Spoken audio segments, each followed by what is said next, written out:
Assalamualaikum teman-teman Lentera Mencekam, kembali lagi bersama saya. Di sini saya akan menceritakan cerita tentang kisah pesugihan nikah batin di Jawa. Perempuan di balik cermin.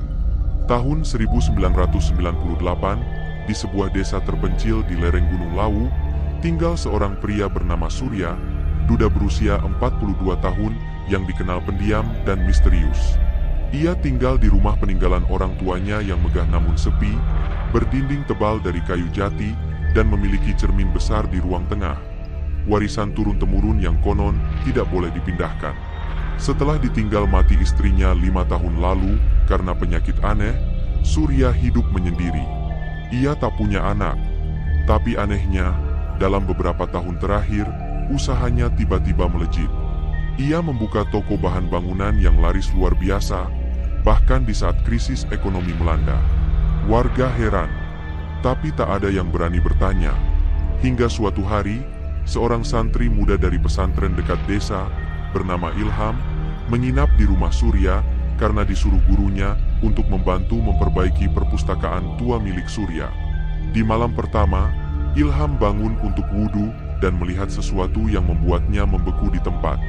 Dari sudut ruang tengah, ia melihat Surya berdiri di depan cermin, berbicara lembut seolah sedang berdialog. Tapi yang lebih mengerikan, bayangan di cermin bukan miliknya. Di dalamnya tampak seorang wanita cantik bergaun putih, dengan mata tajam dan senyum menyeramkan. "Aku sudah memenuhi bagian perjanjianku, Ayu. Sekarang giliranmu," bisik Surya sambil menyentuh cermin. Wanita itu mengangguk, lalu menjulurkan tangannya dari balik cermin, menyentuh dada Surya. Tak lama, Surya jatuh terduduk, terengah-engah, tapi tertawa pelan dengan mata penuh syahwat. Ilham berlari kembali ke kamar dan pura-pura tidur. Esok pagi, ia berpamitan pulang lebih awal tanpa alasan jelas. Beberapa hari setelah itu, Ilham jatuh sakit dan mengigau. Dalam igauannya, ia terus menyebut, "Dia bukan manusia, dia istri jin, nikah batin di balik cermin." Desa mulai bergosip, tapi Surya tetap tersenyum, seolah tak terjadi apa-apa. Bahkan toko bangunannya makin ramai, uang mengalir deras, dan ia mulai membangun rumah baru di lahan dekat pemakaman desa. Tanpa izin, tanpa takut. Namun sejak itu, beberapa perempuan desa mulai menghilang secara misterius. Dan setiap malam Jumat Kliwon, dari dalam rumah Surya, terdengar suara perempuan menangis, diikuti suara tawa lembut yang bukan milik manusia. Janji dalam darah. Desa Karangjati mendadak berubah. Sejak Surya membangun rumah baru di dekat pemakaman, hal-hal aneh mulai terjadi. Padi gagal panen, air sumur keruh dan bau amis. Hewan ternak ditemukan mati tanpa sebab, lidah mereka hilang. Dan yang paling mencengangkan, 3 gadis desa dinyatakan hilang dalam waktu seminggu, semua berusia di bawah 25 tahun, belum menikah, dan dikenal sebagai perempuan salehah. Warga mulai ketakutan. Mereka berkumpul di balai desa dan meminta kepala desa bertindak. Tapi Surya justru semakin percaya diri, mengenakan batik mahal, menyumbang ke masjid, bahkan menyewa penjaga untuk rumah barunya. Suatu malam, Pak Slamet, juru kunci makam, memergoki sesuatu yang membuat darahnya membeku. Ia melihat Surya datang ke pemakaman saat tengah malam, membawa kendi, bunga 7 rupa, dan sehelai rambut panjang berwarna hitam. Pak Slamet mengintip dari balik nisan, dan matanya membelalak saat melihat Surya mengubur kendi itu di bawah pohon beringin tua, lalu menyayat jarinya sendiri dan meneteskan darah ke tanah sambil komat kamit. "Untukmu, Ayu Sekar Jagat, pengantin dari alam gaib, beri aku harta, beri aku pengaruh, ambil apapun yang kau mau, asal aku tetap kaya." Tiba-tiba, tanah bergetar, dan asap tipis melayang dari lubang kendi yang ditanam. Sesosok perempuan bergaun putih muncul, matanya merah menyala. Ia menyentuh wajah Surya dan berkata lirih, "Aku butuh darah muda, perawan. Darah mereka memperpanjang perjanjian ini. Jangan kau ingkari, atau kau akan jadi milikku selamanya." Surya hanya mengangguk pelan, seperti orang yang kehilangan jiwanya. Keesokan harinya, Pak Slamet ditemukan tewas tergantung di pohon beringin. Lidahnya membiru dan matanya melotot, seperti habis melihat sesuatu yang tak bisa dijelaskan. Di bawah pohon itu, ditemukan cermin kecil retak dan serpihan kendi. Sejak kematian Pak Slamet, warga desa mulai bisik-bisik soal pesugihan. Tapi Surya semakin kaya. Rumah barunya makin megah, toko bahan bangunan melebarkan cabang, dan anehnya, tak satu pun perempuan berani menatap wajahnya terlalu lama. Sementara itu, seorang kiai tua dari lereng seberang, Kiai Rais, mendapat firasat buruk dan memanggil muridnya yang dulu pernah sakit karena Surya, Ilham. "Nak, ada yang tak beres di desa itu, dan aku yakin kau pernah lihat sesuatu yang tak seharusnya dilihat manusia biasa." Ilham mengangguk pelan. Matanya menyala dengan ketakutan yang tak pernah padam sejak malam itu. "Kiai, dia menikah dengan jin. Perempuan itu hidup dalam cermin, dan darah perawan adalah maharnya." Malam ke-33, Kiai Rais tidak tinggal diam. Ia tahu betul bahwa perjanjian gelap yang telah dilakukan Surya dengan dunia gaib, yaitu dengan nikah batin, tidak akan pernah berakhir baik. Terlebih, darah perawan yang diberikan sebagai tumbal bukan hanya untuk memperpanjang usia pengantin batin, tetapi untuk menutup mata dari kutukan yang akan datang. Dengan bantuan Ilham yang kini telah sembuh, Kiai Rais mempersiapkan diri. Mereka mengumpulkan kitab-kitab tua dan meminta petunjuk dari para sesepuh yang tahu lebih banyak tentang dunia mistis dan keberadaan makhluk gaib. Sementara itu, Surya semakin tenggelam dalam kekayaan dan kuasa. Rumah barunya yang besar itu seakan menjadi tempat asing bagi manusia biasa, dan tak ada yang berani mendekat terlalu dekat, kecuali mereka yang sudah terikat janji dengannya. Ia semakin jarang muncul di desa, lebih banyak menghabiskan waktu di rumah mewahnya. Namun di malam Jumat Kliwon, yang selalu menjadi malam ritual bagi Surya, sesuatu yang tak terduga terjadi. Ilham, bersama dengan Kiai Rais, memutuskan untuk mengungkap segalanya. Mereka menyusup ke rumah Surya malam itu dengan membawa peralatan ritual. Aroma bunga 7 rupa yang tercium dari luar rumah menjadi petunjuk bahwa ritual sedang dilakukan di dalam. Mereka masuk melalui jendela belakang. Dari sana, mereka menyelinap ke ruang tengah, tempat cermin besar yang sudah lama ada itu diletakkan. Cermin itu tak hanya menjadi penghubung antara dunia manusia dan jin, tetapi juga menjadi gerbang bagi Surya untuk menghubungi Ayu, istri batinnya, setiap kali ia membutuhkan sesuatu. Malam itu, ilmu hitam yang lebih kuat dari sebelumnya membungkus seluruh ruangan. Suara tawa perempuan yang tak jelas asalnya bergema di sekitar mereka. Ilham merasakan tubuhnya kaku, seolah ada tangan tak terlihat yang menyentuh lehernya. Kiai Rais berdiri di depan cermin, mengucapkan doa-doa yang mendalam, berusaha menghalangi proses pernikahan batin tersebut. Tiba-tiba, Ayu muncul. Wajahnya cantik, namun mata merah menyala dan senyumannya tidak mengandung kebaikan. Ia berjalan mendekati Surya yang tengah duduk di hadapan cermin, matanya terpejam, seolah dalam trance. "Sudah waktunya," kata Ayu dengan suara lembut, yang namun membawa aura ancaman. Surya membuka matanya dan tersenyum. Ia tidak tampak terkejut atau ketakutan, karena sudah lama menganggap hubungan dengan Ayu adalah bagian dari kehidupannya yang tak terpisahkan. Namun, sesuatu yang aneh terjadi. Ayu meraih tangan Surya, tapi ketika ia mengangkatnya, tubuh Surya tampak seperti kehilangan kekuatan, wajahnya pucat, dan keringat dingin mengalir di dahinya. Tiba-tiba, Kiai Rais menjerit keras dan menjatuhkan segenggam garam ke lantai. Cermin itu retak. Retakan yang menganga besar, seolah menghisap segala yang ada di sekitar mereka. "Kalian tidak bisa menunda takdir." Ayu berteriak, suara berubah menjadi raungan. Malam itu, dunia antara manusia dan jin benar-benar bertabrakan. Semua yang ada di dalam rumah Surya mulai goyah. Dinding bergetar, lampu-lampu berkedip, dan udara terasa berat, seperti ada banyak tangan yang meremas tubuh mereka. Dalam kekacauan itu, Surya, yang masih memegang janji dengan Ayu, merasakan tubuhnya seperti tercabut. Ia tidak bisa bergerak, dan sesaat kemudian, tubuhnya ambruk ke lantai. Namun tidak ada darah yang mengucur. Hanya jejak hitam yang membekas di kulitnya, seperti karena habis terbakar. "Kau telah membayar harganya," bisik Ayu, saat tubuh Surya hilang dalam pusaran gelap yang melahap rumahnya. Pengorbanan terakhir. Malam itu, rumah Surya yang dulu megah kini hanya tinggal puing-puing. Cermin yang menghubungkan dunia manusia dengan alam gaib telah retak, dan energi gelap yang terperangkap di dalamnya telah menembus batas antara keduanya.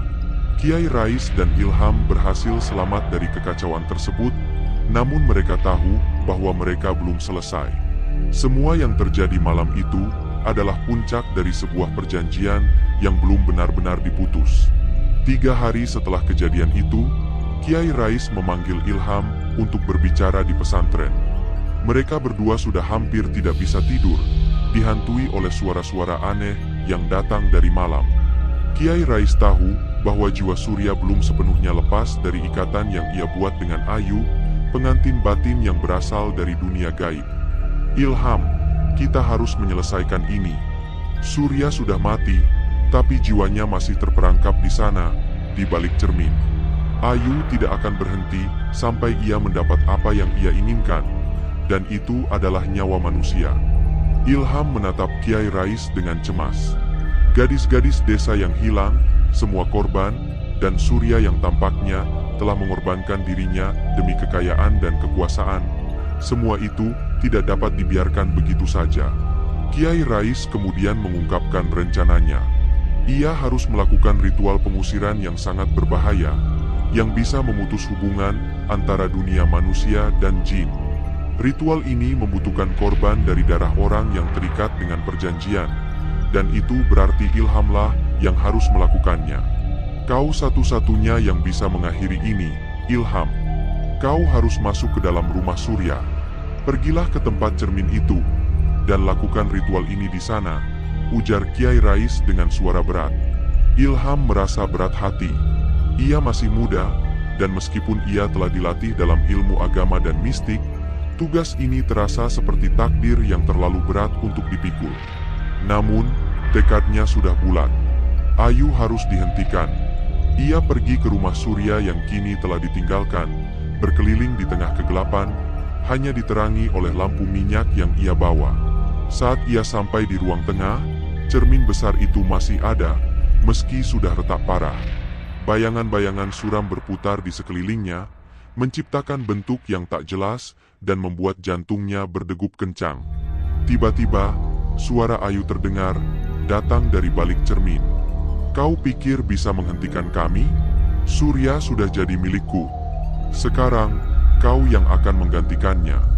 Ilham menelan ludah, melangkah maju dengan berani, meski keringat dingin membasahi seluruh tubuhnya. Ia membuka kitab yang dibawanya, membaca ayat-ayat yang keras, berusaha merobohkan energi gelap di sekitar cermin. Tiba-tiba, Ayu muncul dari dalam cermin, tubuhnya melayang di udara, wajahnya yang cantik berubah menjadi wajah yang menyeramkan. Tanpa kulit, hanya daging yang mengering dan berbau busuk. "Kau tidak bisa mengusirku. Ini sudah terlalu terlambat, Ilham. Surya tak bisa pergi, dan kau pun tak akan bisa." Ilham merasa darahnya mengering. Namun, ia tetap melanjutkan bacaannya. Saat ia mengucapkan doa terakhir, sesuatu terjadi. Cermin itu pecah lebih besar dari sebelumnya, dan tubuh Ayu terhempas keluar, terjebak di dalam retakan yang semakin membesar. Dengan satu dorongan terakhir, Ilham memutuskan ikatan yang ada di antara dunia manusia dan dunia gaib. Ayu menjerit, suara yang memekakkan telinga, sebelum akhirnya hilang dalam ledakan cahaya yang menyilaukan. Tiba-tiba, semuanya menjadi sunyi. Kematian yang tak terelakkan. Ilham terjatuh ke lantai dengan napas tersengal-sengal. Cermin besar yang dulu menghubungkan dunia manusia dengan dunia gaib kini telah hancur berkeping-keping. Segala yang pernah mengikat Surya dengan Ayu dan yang mengancam desa mereka telah berakhir. Namun, meski semua tampaknya kembali normal, Ilham merasa ada sesuatu yang tidak beres. Kiai Rais, yang telah memimpin ritual pengusiran, tiba di rumah Surya beberapa saat kemudian. Matanya menatap puing-puing rumah itu dengan kesedihan. Semua yang terjadi terasa seperti pengorbanan tanpa tujuan. Ilham, kau sudah berhasil mengusir Ayu dan menghentikan perjanjian gelap itu. Namun, ada satu hal yang harus kita hadapi, ujar Kiai Rais dengan suara penuh keprihatinan. Surya telah membayar harga yang sangat tinggi. Jiwanya telah diambil oleh Ayu. Ia tak akan bisa bebas dari ikatan itu, bahkan jika tubuhnya sudah tak ada. Ilham terdiam. Perasaan takut dan cemasnya belum hilang sepenuhnya. Jiwa Surya yang masih terperangkap di dunia lain berpotensi mengundang malapetaka lagi, meski tubuhnya telah mati. Di malam yang sunyi, sebuah suara terkutuk terdengar lagi dari balik puing-puing rumah Surya. Aku tidak akan pernah meninggalkan dunia ini. Suara itu berbisik perlahan. Ilham menoleh. Sebuah bayangan muncul di sudut ruangan, samar-samar, seperti bayangan Surya yang terjebak di antara dunia manusia dan dunia gaib. Aku tidak bisa pergi. Kau tak bisa mengusirku begitu saja, Ilham. Kau dan aku, kita berdua terikat pada perjanjian itu. Suara itu semakin jelas, seperti menggema dalam kepala Ilham. Ia tahu, suara itu bukan milik Surya yang sebenarnya. Itu adalah jiwa Surya yang terjebak, terperangkap dalam kesalahan fatal yang ia buat dengan Ayu. Ilham menyadari bahwa meskipun mereka telah menghancurkan cermin dan mengusir Ayu, dosa Surya belum sepenuhnya dibayar, dan jiwanya masih terperangkap di dunia gaib. Surya tidak akan bisa tenang sampai perjanjian itu benar-benar dihentikan, hingga darah terakhir dibayar. Kau harus pergi ke makamnya, kata Kiai Rais dengan berat hati. Hanya dengan memberi pengorbanan terakhir di sana, Surya bisa akhirnya tenang. Pengorbanan terakhir. Ilham pergi ke makam Surya dengan hati yang berat. Ia membawa sebuah pisau kecil yang telah disiapkan oleh Kiai Rais untuk memotong sebuah ikatan terakhir, pengorbanan darah yang akan menyelesaikan kutukan yang ditinggalkan Surya. Sebuah pengorbanan yang harus dilakukan oleh seseorang yang terikat dengan jiwa Surya. Di malam yang gelap, Ilham berdiri di atas makam Surya, dikelilingi oleh kabut tipis yang datang begitu tiba-tiba, seolah menyelimuti dunia. Suara-suara, bisikan kembali terdengar dari dalam tanah. Kau akan mati, Ilham. Kau tak bisa menghentikan ini, bisik suara itu. Ilham menundukkan kepala, memegang pisau dengan tangan gemetar. Namun, ia tahu bahwa ini adalah langkah terakhir untuk menghentikan segala kutukan. Dengan darah yang mengalir dari jarinya, ia menorehkan simbol di atas batu nisan Surya sebagai tanda akhir dari perjanjian yang mengikat. Sesaat setelah darahnya mengalir, tanah di sekitar makam berguncang. Ilham terjatuh ke lutut, tubuhnya terasa lemas, dan suara tawa Surya yang mengerikan terdengar di seluruh desa. Sekarang giliranmu, Ilham. Lanjut ke episode terakhir, kematian yang tidak bisa dihindari. Ilham merasa tubuhnya semakin lemah, seolah seluruh kekuatan hidupnya mengalir keluar bersama darah yang ia berikan pada makam Surya. Suara tawa Surya yang penuh dengan keputusasaan dan kemarahan menggema lebih keras, seakan datang dari bawah tanah. Kau pikir pengorbanan itu cukup? Tidak ada yang bisa mengakhiri takdir ini, Ilham. Aku dan Ayu akan selamanya bersatu, dan kau hanya menjadi bagian dari permainan kami. Ilham merasa seolah ada kuasa yang lebih besar yang menariknya ke dalam tanah. Ia merasakan kesedihan yang mendalam, seolah ia sudah menjadi bagian dari perjanjian ini, meski ia tidak ingin terlibat lebih jauh.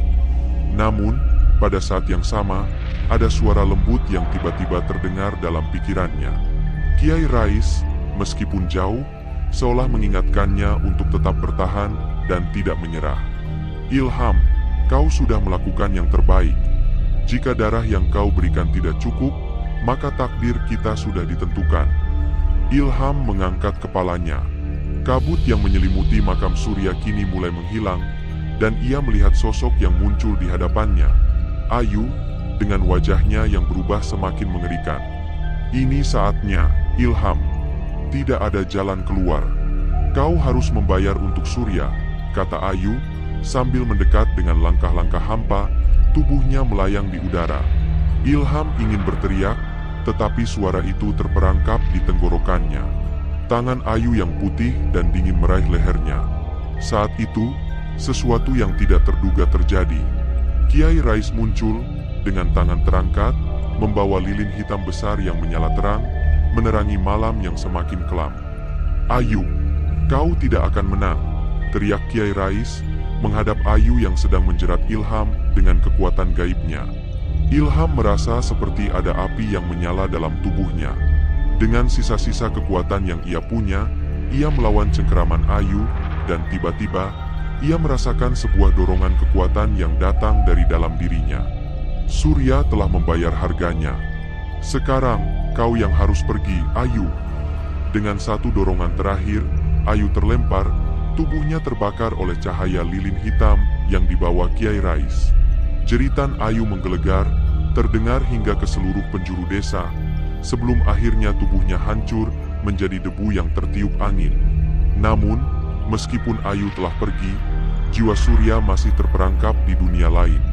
Ilham merasakan tubuhnya semakin lemah, dan seiring dengan berakhirnya perjuangan panjang melawan kutukan, ia menyadari bahwa dirinya telah menjadi bagian dari takdir yang tidak dapat dihindari.